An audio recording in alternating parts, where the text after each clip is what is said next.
Welcome to Grow Your Dental Practice podcast. I am your host, Mohammed Ismail. I am a cloud accounting expert and a business advisor to dental and medical professionals. My firm Shift Accounting has helped our clients reach their financial goals. How do we do this? We offer intuitive solutions through bookkeeping services and business consultancy. Our monthly management reports provide valuable financial insights. These insights can help you improve your profitability and help you achieve your goals sooner. Our goal for the Grow Your Dental Practice podcast is to provide you with valuable resources to help you build, manage, and grow your dental practice. I interview experts in a variety of areas, whether you're just thinking about starting your own dental practice or you're already well on your way. There is something for everyone. Enjoy the show. Welcome back, everyone. It is great to have you all join us for this brand new episode. On the podcast today, we have Dr. Amreesh Khanna joining us to speak about the resiliency in the dental industry. Dr. Khanna is a University of Alberta alumni and has been practicing dentistry for nearly 15 years.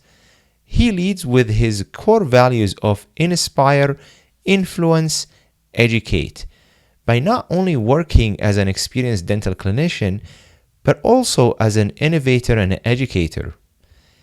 Giving back is also at the core value of Dr. Khanna. He is the founder of the Shine Dental Clinic in Edmonton, a fully student-run clinic treating inner-city youth weekly. While running a scholarship at the University of Alberta under the same name, he has also founded Cause to Smile, a philanthropic organization focused around a simple mission: to do good beyond the walls of the clinic and leave a positive impact on our larger communities.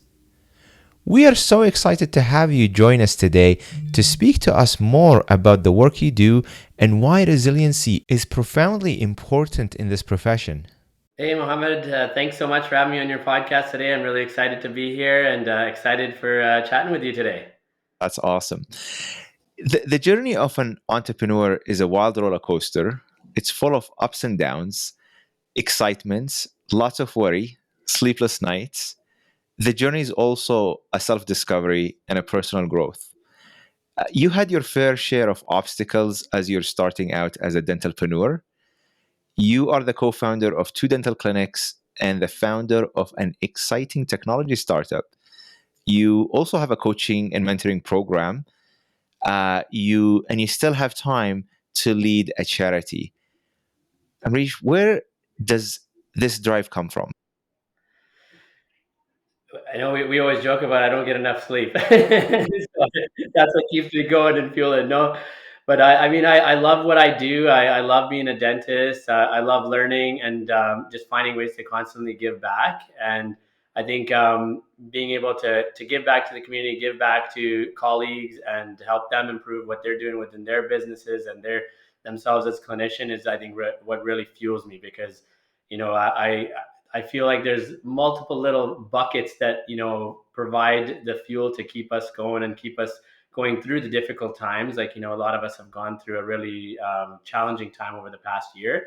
So it's finding those things that help to lift you up and keep you going, so that you don't get stuck in just one little silo. I think is what it is. So that's where I keep embarking on all these different things because though it makes my life busier.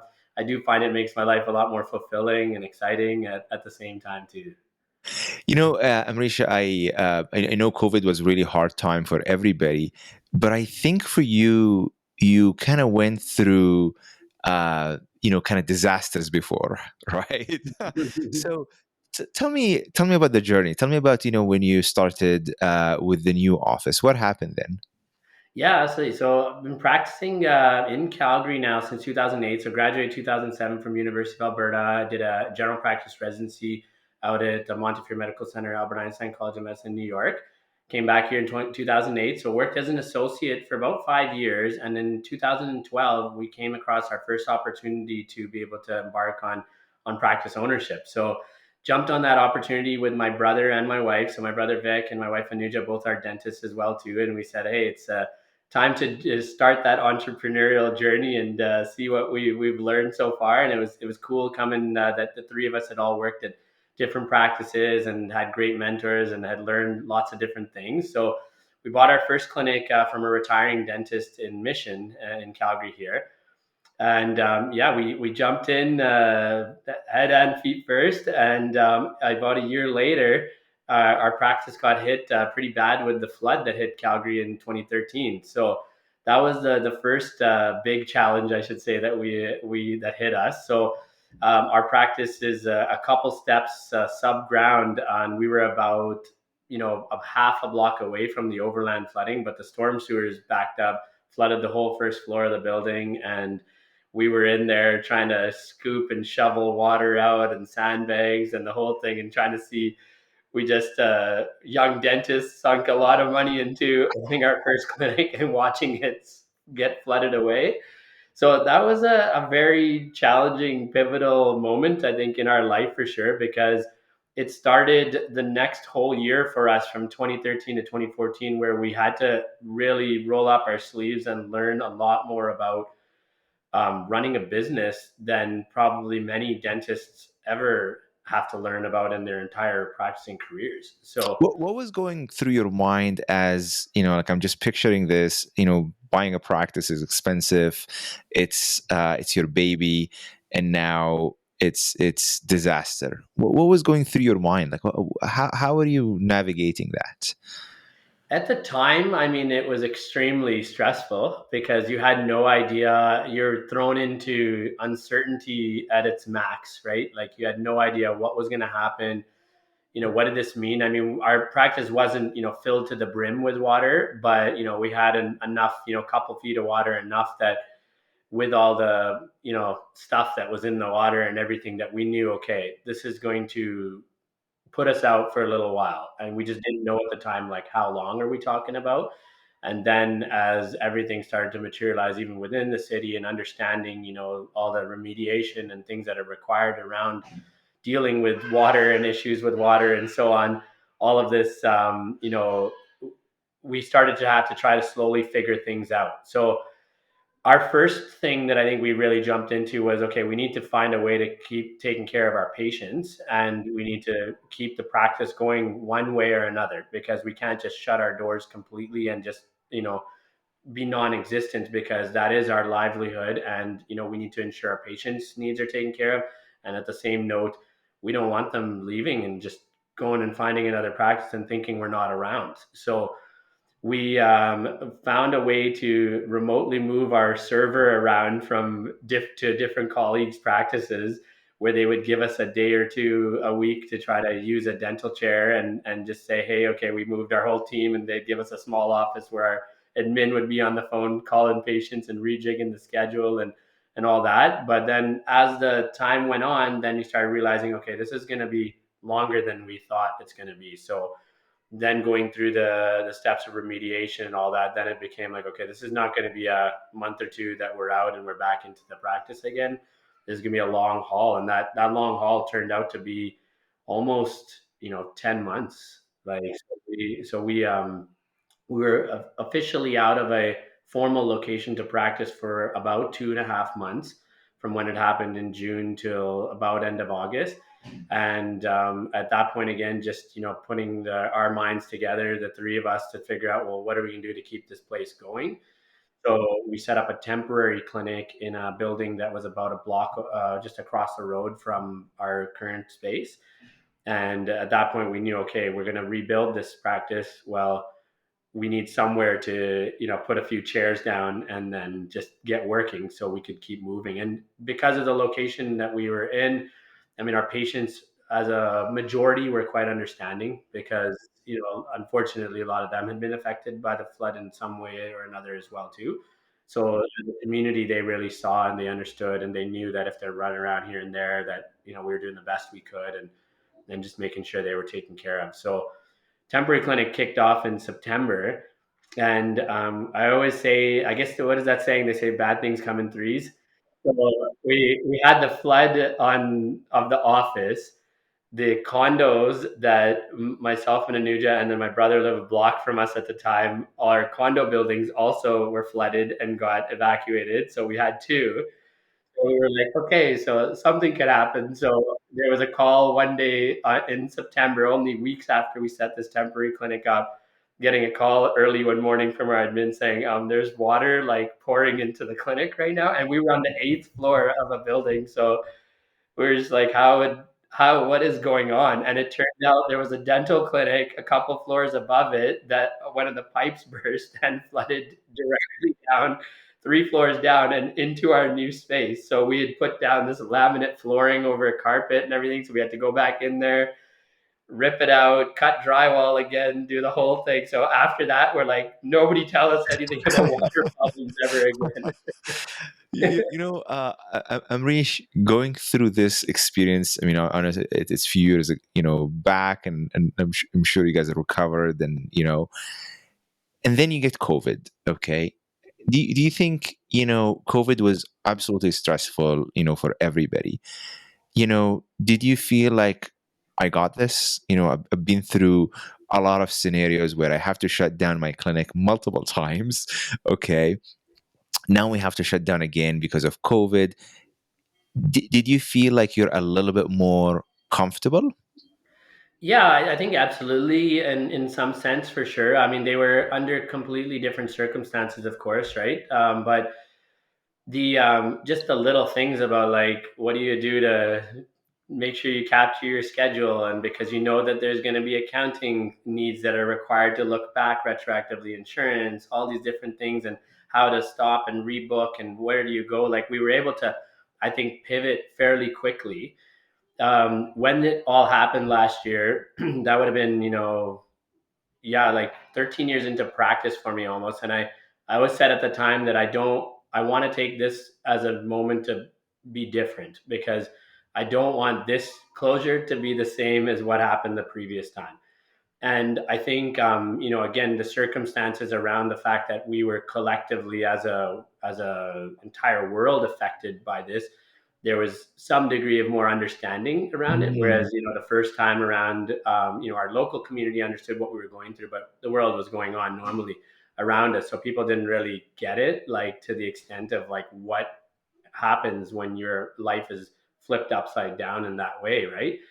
So the big thing for me, like I think from an operational perspective, we were able to pivot and move fairly quickly. But one thing that I'd say that brings us, I think, into the topic of what you had posed for today as resiliency, was that like how do I make this shutdown look differently for myself and my family and those that I love and people around me in a different way than it happened the first time, because the first closure, I think, was really about survival, and I think that's what a lot of us, and especially colleagues in the dental world, that I understand and know what they were going through the best, because I was right in it there with them.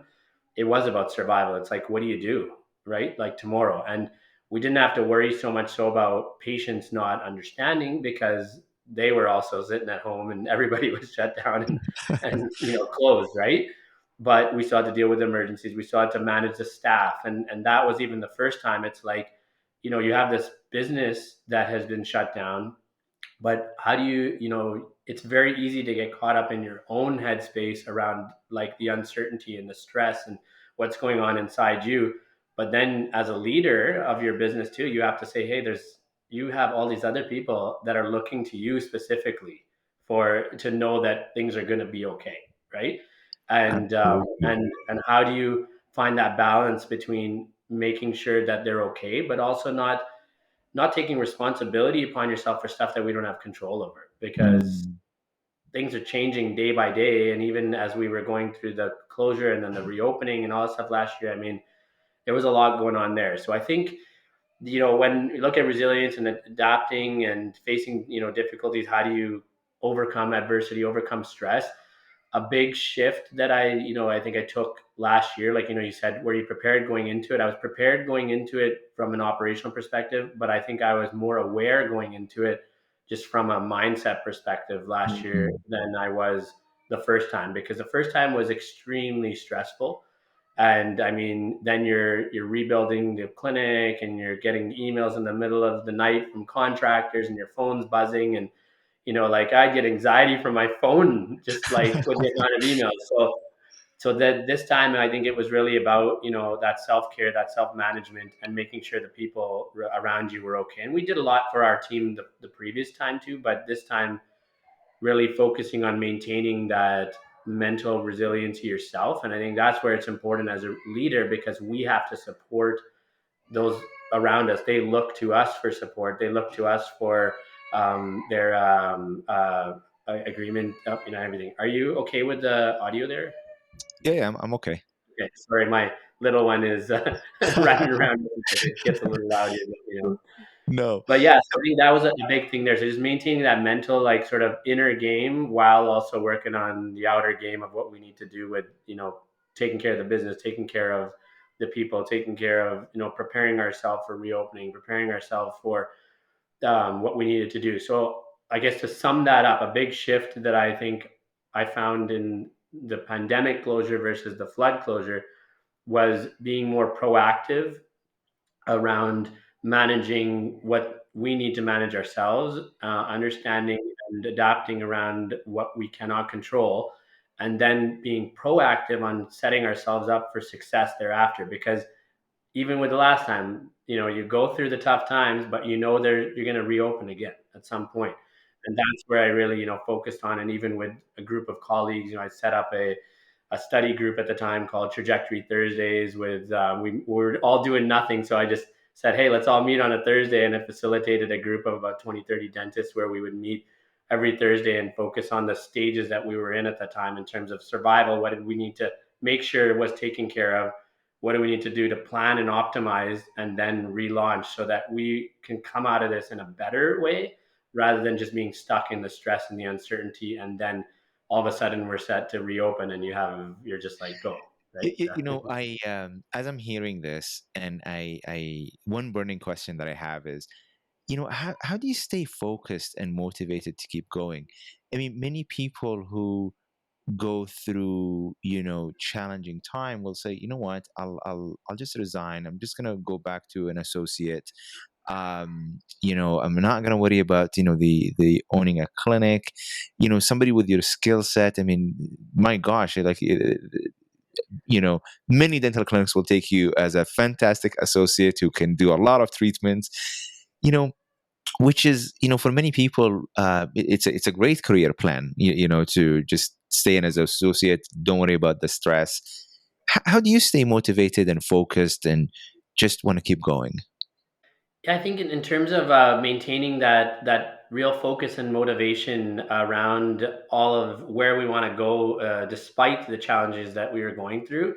For me, I think it's really about defining the vision of where you want to be, understanding like where you're really trying to go, and then creating a plan to really get there. So for me, I took a lot of that, and I think these moments come into our life to sometimes give us a little bit of a gut check to also redefine our vision too at times, because we get stuck in the hamster wheel of what we're doing in day out, and then we are faced with all of a sudden this big closure, and you have the choice to say, well, do I want to get stuck in the challenge here, or do I want to find some way to come out of this better? And I think that's that vision. And I really believe in aligning like a personal vision with a professional vision and a financial vision, because I think those three things are so important to that have to be aligned together. Because whether it's me owning a clinic, whether it's me working as an associate or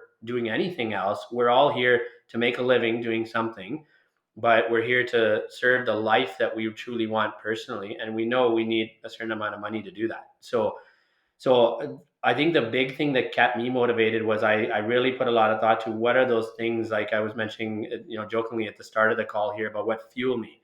Because we have to feed those things in our life too, because as much as we all love what we do, if we get so caught up into just the day to day of it, like anything can become a job after a while.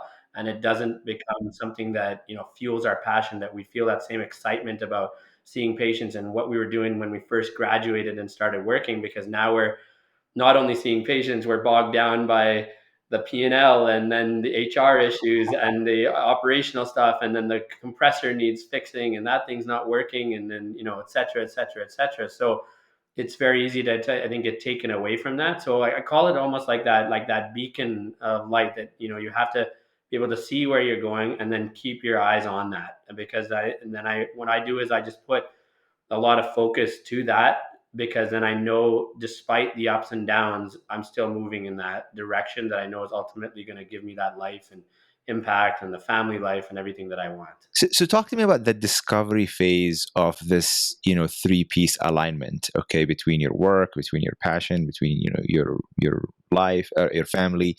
So talk to me about the discovery. Like, what did you go through to sit down and say, okay, you know what, here are the things that are important to me? Because I feel like, you know, um, the discovery phase is very hard, right? To sit down and explore, okay, what is important and what's not important. As you said, we all get busy in the day to day, in the routine, right? So talk to me about the discovery phase. How did you, figure that out? Yeah. So I think I'll say it jokingly. I probably a couple weeks into the shutdown, the pandemic, I realized I can't just sit there and keep watching Netflix all day long. So the vacation was over at one point. But I mean, I love learning and constantly trying to figure out ways to just keep improving and be better, and do things that, will help me to be better in any aspect of what I'm doing in my life. And so, a couple weeks after the shutdown, I'd say I really kind of dove into just trying to learn more about, this piece on resiliency, really. I'm a big listener and reader of Daniel Goleman, and he's the guru of emotional intelligence. And he was putting on a bunch of things online around that time around like adaptability and how to understand, what we're doing and what we're going through and changing that mindset. And so through that and through some other, things I was reading and webinars and all that stuff I was going through at the time, I came across this really cool goal setting process called mental contrasting. And it's the opposite of what's called reverse contrasting. So reverse contrasting tends to be kind of the typical goal process that even I've used myself over years, which is like, you're here now and you want to be here by the end of 2022. So what do I got to do step by step to get to where I want to go? And this mental contrasting process works with your wish and your desire to start. So it really says, okay, where do you want to be? Like, what is this perfect life you want? And the pandemic gave us an opportunity to really think about that if we chose to do so, and say, hey, like, I have a time to reset now. Like, whether we were closed for weeks or whether we were closed for months, I have a time to reset and say that there's something. Am I happy with the way I want my life? That's awesome. If I'm happy with how all these three pillars are aligning, great, right? How do I keep it going? If I feel I could be happier and find that happiness in something, then what is it that I really truly wish and desire? And then working on, okay, like being real enough to say, as silly or stupid as it might sound, I'm going to put that wish out there. And I'm just doing this to myself, right? Like I'm writing it out. I got a flip chart and I started mapping it out here in my home office. And then the second step is going through or obstacles, sorry, is saying, well, what would come in the way of me getting these wishes and desires? And then building the plan to get there. But we're actually working backwards. So if I set out this goal at the time to say, this is where I want to be a year from now when the pandemic happened, I want to be here in May or June 2021, then I'm looking at what does my life want to be like in May 2021. And now I'm working back from May 2021 to April to March and so on and so on, so that I know every step of the way, what is that one thing I would have had to do the month before to get me to where I want to be.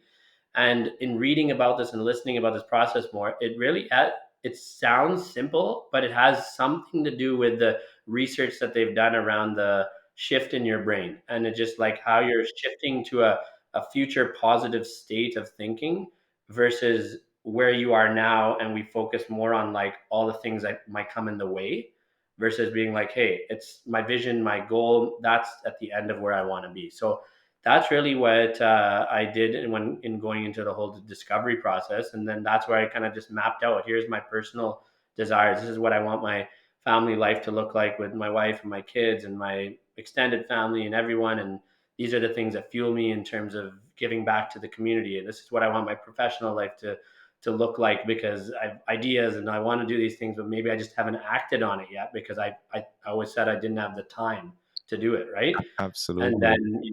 financially, well, we got to all live and still pay the bills. So how do I make sure those all align so that I don't, drop one thing when I need to be doing something else, and then later find out, oh man, I can't pay the bills anymore.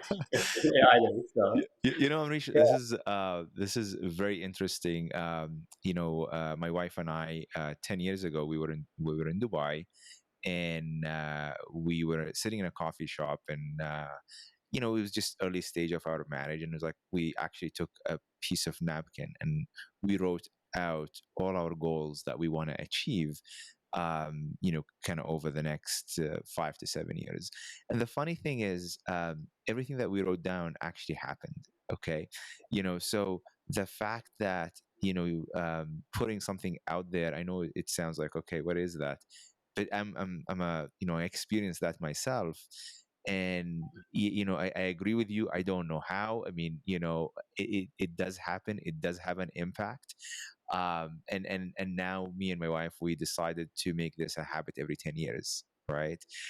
So that nice. process works. I have experienced myself, and it does work. Yeah, it's cool. It's like putting that intention and I think the shift in the energy and whatever it does to us in our subconscious mind. I think it just starts propelling things in some ways, and then you all of a sudden doors open up, or you're with meeting exciting people, or something that somebody shows you where you want to be, right? So yeah, Absolutely.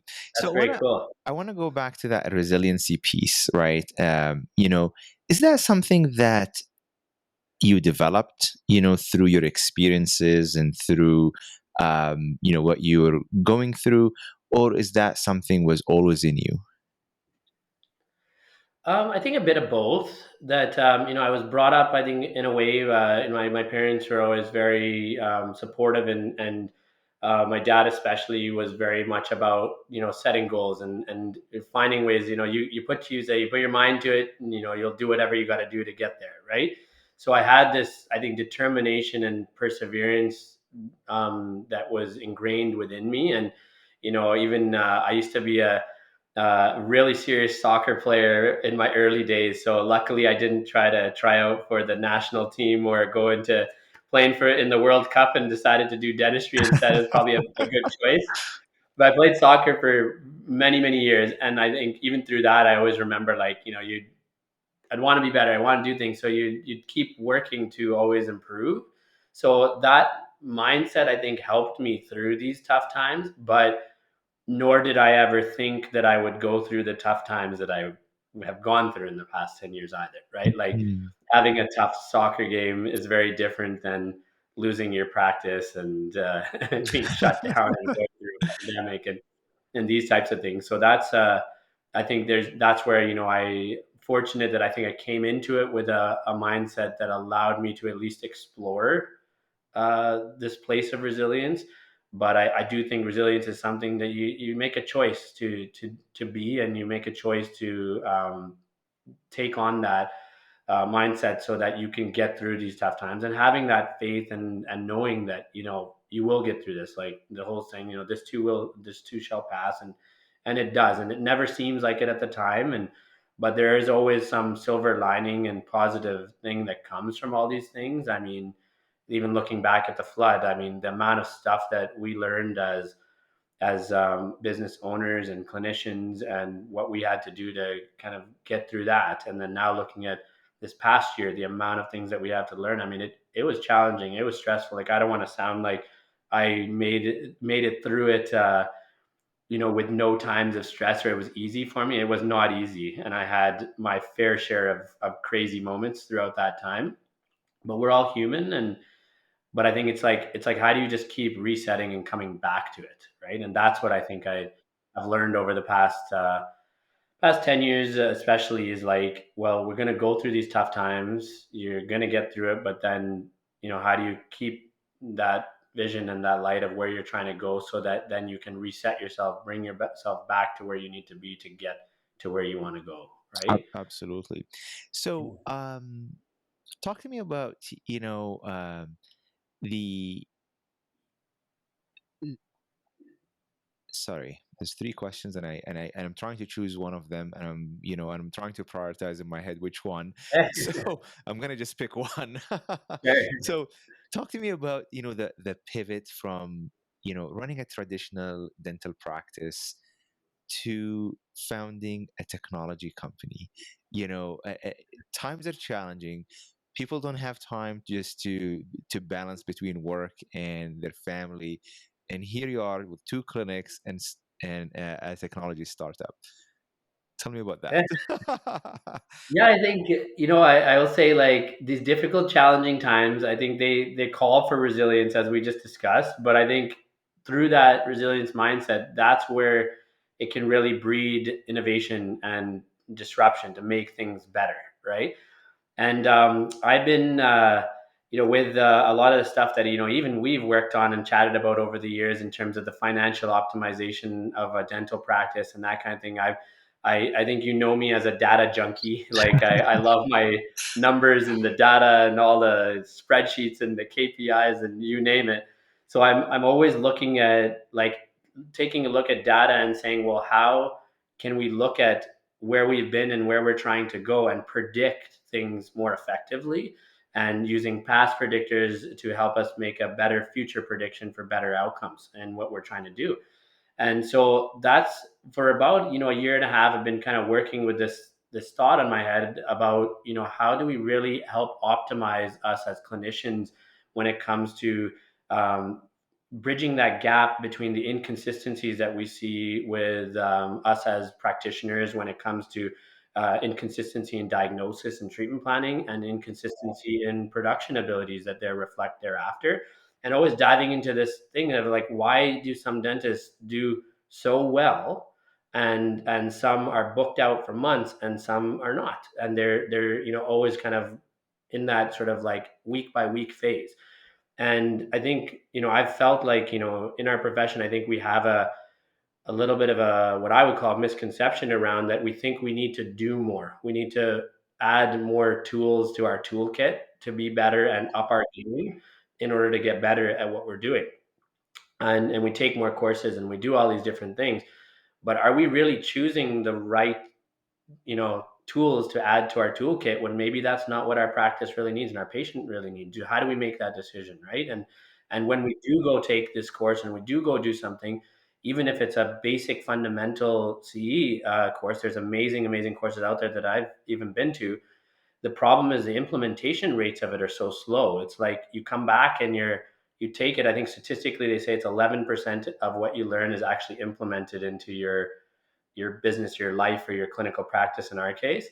So we can go to these amazing courses, spend tons of money, take time off of our practice, and then learn amazing things. But when we show up back to the office that Monday and we have a crazy busy schedule, and then you're trying to do one thing and you've got your assistant knocking at the door, and then the hygienist saying that they're ready for a check, and then your admin's asking you about some payment question, you very soon and quickly forget about all those amazing things you're excited about at your course that you wanted to implement, because it's hard and stressful to do. So I started diving into that aspect and saying, well, I think there's a way to incorporate technology into bridging this gap, and finding a way to, how do we bridge that gap and serve that unmet need in our profession and our businesses, that would allow us to bring the consistency of care, so that we are able to, first and foremost, provide a consistent level of care amongst all our patients, whether it be within one practice or all practices as a whole. And secondly, find a way for us to have some real time insights behind the treatment planning and diagnosis side of things. Because I mean, I do a lot of other stuff in my toolkit, as I know, with surgery and implants and all these types of things. But I really believe it's the fundamentals of, like, if you don't see it to begin with, how are you going to ever do it? So we can go take an Mm, amazing course on ortho or implants, but if you're not seeing those cases, you'll see the obvious. But how do we right. how do we see the not obvious? Because it's our obligation and duty, I feel, as a clinician and a doctor for our patients, that we need to provide them with all the information, all the knowledge, and put them as to where are they on the spectrum of their journey with us, and then empower them to make the decision to decide what they want to do, right? And then we it's executing on the treatment, I think, is the easy part. Like when a patient's in our chair for a procedure, I think that's the easy piece. It's the planning that is the tough. So it's shifting really from that volume based model to a value based model, and being able to be better with the patients that we have. And this past year really shifted that for me, because it shows the fragility of a practice and a business that is dependent upon clients, right? And, Hmm. it's not something that is just going day in, day out without people within your actual physical space. So how do we be better at what we do with our patients versus always focusing just on getting more people in the door? So Very that's what interesting. pivoted me into this whole this idea here. And so it went from an idea into, more than that. So I started kind of with an analog proof of concept to start testing and seeing what kind of things that I can put into place, and seeing what the data shows, and does it show improvements in productivity? Does it show improvements in business growth as well? Because as a user dentist, we need to make sure it also supports the growth of the business. And that's, I mean, obviously a big part of people that would be interested in adopting this solution down the road. And then I explored a technology validation with the Alberta Machine Intelligence Institute in Edmonton, around seeing is artificial intelligence and machine learning an applicable solution to what I think is a problem, and validated it through a user problem innovation lab exercise to see, like, is there a true problem here? Is there a true solution, or am I just thinking this in my head? And then and then have moved on from there to really start building out a team of great people and advisors who are helping me to pivot and learn from being a dentist and the practice owner into this whole new tech space. So getting into the development side now, I'm also doing a research project with the University of Alberta Faculty of Medicine and Dentistry on evaluating data and supporting as an academic validation for what will go into the development of this tool, and then have a name of the company I do called it's called AuraQ AI. And so yeah, so really right now as we speak is a pivotal moment where I'm getting it, going to be soon getting it more out to into the public realm. And yeah, just excited about what's going on in that technology though. Like it's very cool. I mean, I think AI and technology of this sort is already here within our industry. I mean, it's here in so many different ways when it comes to imaging, lab fabrication of splints and crowns, and evaluating margins and smile design, and teledentistry that's happened over this past year. But the realm that I'm really going into is more the clinical decision support system side of Mhm. things. And it's cool. So it's neat to see this all. I'm also a member now on the American Dental Association working group for augmented intelligence, where we're creating standards among some of these leaders who are already in these amazing, or created amazing companies already out there that are incorporating AI into dentistry, and seeing how do we create standards and guidelines around incorporating this technology effectively and ethically within our industry for patients. Wow, this is I mean, what an amazing solution journey. Tell me, how do you see the dental industry changing in the next 5 to 10 years when it comes to technology? I think the use of technology as integrated solutions to what we do is it's already here, and it's becoming so much such a bigger part of what we do within our practice, right?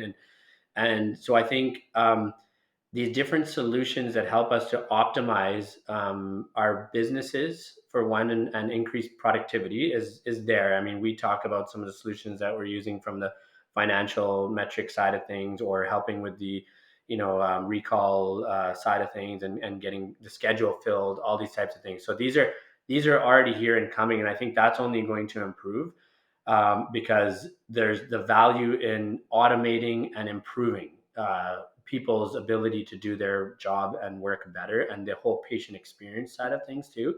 So I think that's just going to continue to grow. Where I do see, I think a lot of this technology continuing to grow over the next 10 years is going to be in the clinical side of things too, because that's where in medicine and dentistry, these types of technologies are coming into place where there's software as a use of as a medical device essentially.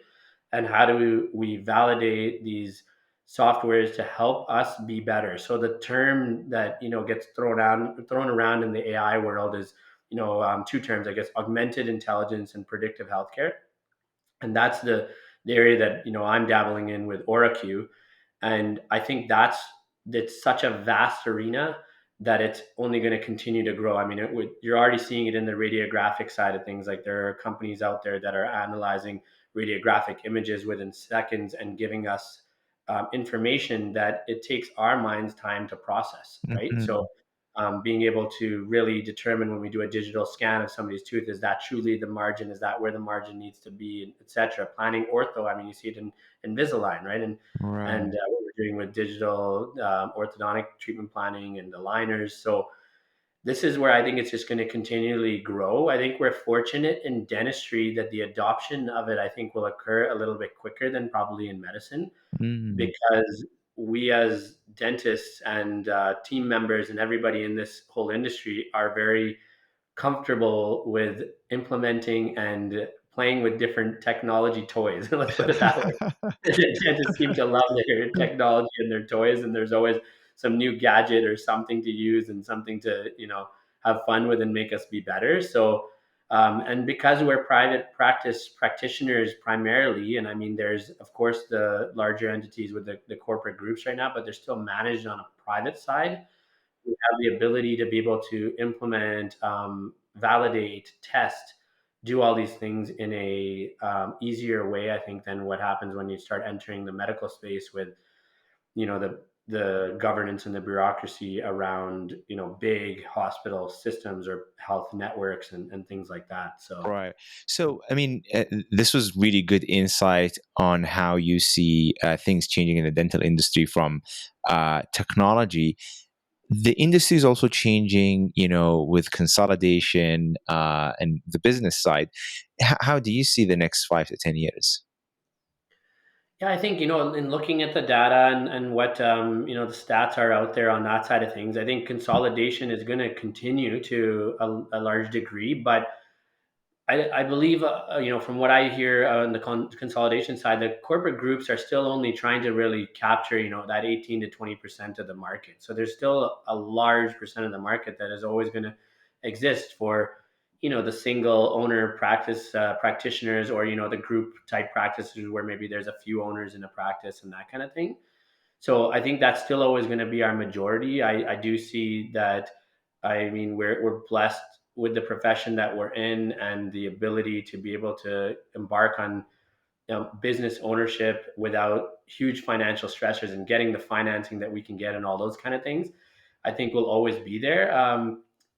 The way the corporate model is going too, I think there's different things that are happening, because you've got the big corporate groups, and then you've got some of the smaller groups too that are coming out that are maybe not as I guess, call it corporately governed, let's say, so that they still allow some autonomy to um, practice owners to be involved, and they're there to really support and make them be better at what they're doing too. So Mm. I see both sides. I think there's no one perfect thing, but I think that's where we're lucky that it's we're not going in a direction where I think the entire market is going to be corporatized anytime soon. And there's always a place for that dentalpreneur, like you said, that we want to be our have that own autonomy behind what we do and really drive the vision and the purpose behind our practice, and serve our patients in that way. I love it. Mhm.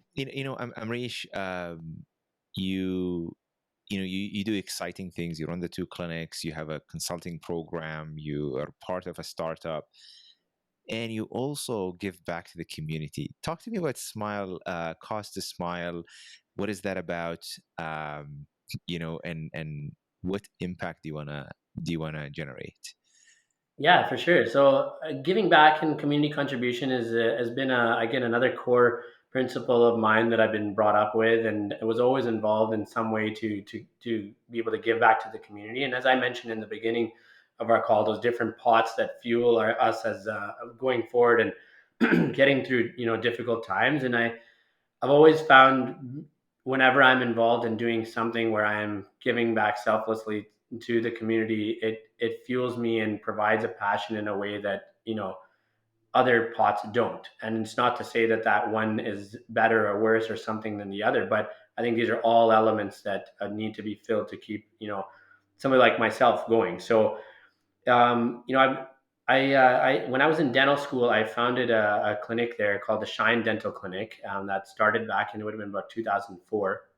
And it was a student-run clinic run out of students at the University of Alberta Dental School, partnered with the Boyle McCully Health Center. And we used to run a clinic every Saturday that would treat inner city youth. So it's still going today now in its 15th year of inception. And Wow. That's life amazing. life happens. Thank you. And I mean, the real kudos goes to all the students who have kept it going over all these years, because it's amazing to see what they've done, and how many. I was on a call with a few of the students this week, and they're saying they see 25 patients a day every weekend there, and how they're running it, and like it's amazing to see what they've done to take that going forward. So very cool. And it's like, but then, life happens, right? And, you get busy, and we like all the things that, I was saying that we've gone through. And I, get married. I have two girls, and life gets busy. And then just, again, over the past year when I was doing that sort of focus exercise that we were discussing, I said, I really want to get back and involved in this part again. And if I don't make it an active part of my life and really drive where I want to go with it, then it's not that I wasn't doing it still, but it just becomes kind of like when I can put it into my schedule versus me formally actively putting into my schedule. So that's why I said I want to take this a step forward. I want to do something that can inspire giving and community contribution going forward. And so I put together what is now called Cause to Smile. So that came into inception in June last year. And the whole purpose behind that was to inspire us doing good beyond the walls of our clinic. So it's really around being an organization that can be a catalyst and accelerant for giving, and just creating that momentum to keep giving. The unique piece that I'm really hoping that I can take through Cause to Smile is that I want it to be about community engagement and meaningful contribution that is fueled by the dental industry, but is beyond dental care. Because I think there's amazing things that are being done out there already, like, Shine, I mentioned, and so many amazing initiatives when it comes to like kindness in action and other initiatives that are happening where they are there to support need through dental care, right? And what I found too is that, I mean, there's so many of us dentists that are doing this in our own practices, right? Like we help patients out. They've need a case done that they don't have money and can't afford, and we're doing it as a pro bono case or something to do to help them out. So I wanted to take a different angle and say, I think there's still local need that needs to be supported. And how do we rally the dental industry together to be able to also support that local need from all of us, whether that's dentists, whether that's team members, that's industry leaders like yourself, partners and distributors and suppliers and everybody, so that we can come together and support local need. So last year we did two initiatives. We did a blood drive with the Canadian Blood Services in July to help support the need that was there for blood donations. And then in winter, did an initiative with the Calgary Women's Emergency Shelter and supported children's winter essentials and adopted families there that were in need as well. So going forward, kind of 2021 and forward, my BHAG, or my big hairy audacious goal when it comes to Cause to Smile, is like, I wanted to I see it, 10 years from now, I would love to see this as a North America wide initiative that has local, chapters in, provinces and states, so that there's autonomy behind people who want to be involved in this, to be able to support local need within their communities. So it's not, us from Cause to Smile telling other people where to support. It'll be themed, and there'll always be something that kind of we identify as a general theme to give back, but we want it to be really locally given, so that within that local community it can really support an initiative or people that need it. And yeah, and then so I'm excited. I've just formally, a couple months ago now, created a formal board. So I have five other amazing people rallying behind me now, to dentists and non-dentists who have believed in the vision and supported over the past year tremendously, and are helping to kind of carry this forward. And yeah, so looking to continue doing that from there. There'll be lots of cool things to come. We're really focusing right now on the strategic vision and just hammering that down. so that, treating it like a business in the sense that, our clients are those that are in need here, and how can we really have a plan and have goals set out to be able to support this. And then what I'm will be doing then is bringing this out to gain members and people who want to be a part of this great movement, and continue carrying it forward. Wow, this is what an amazing initiative. I mean, I like true entrepreneur story, ups and downs. I love it. There's perseverance, resiliency, innovation. You got it all. This is really fantastic. Amrish, if someone wants to get in touch with you, say hi, what would be the best way to contact you? Yeah, absolutely. Happy for anybody to reach out, any questions, or just to have a good chat or conversation in any other way about any of these things, or to get involved. Best way is find me on LinkedIn. I'm sure, Mohammed, you're able to probably share my LinkedIn. Yeah, we'll have all of that in the notes. Excellent. And I'll also provide my email and everything there for you too, so that people can reach out and get in touch with me directly. Perfect. Amrish, thank you so much for your time. What a great conversation. I appreciate your time. Oh, thank you so much, Mohammed. It is awesome being a part of this. Love what you're doing too, and really appreciate you giving me the opportunity to chat to your listeners today. Thank you. Thank you. Thank you for tuning in. If you enjoyed this episode, please rate and review us on your favorite podcasting app. If you'd like to learn more about Shift Accounting, visit us at www.shiftacct.com, or you can reach out to me directly at Mohammed, Mohamed, at shiftacct.com.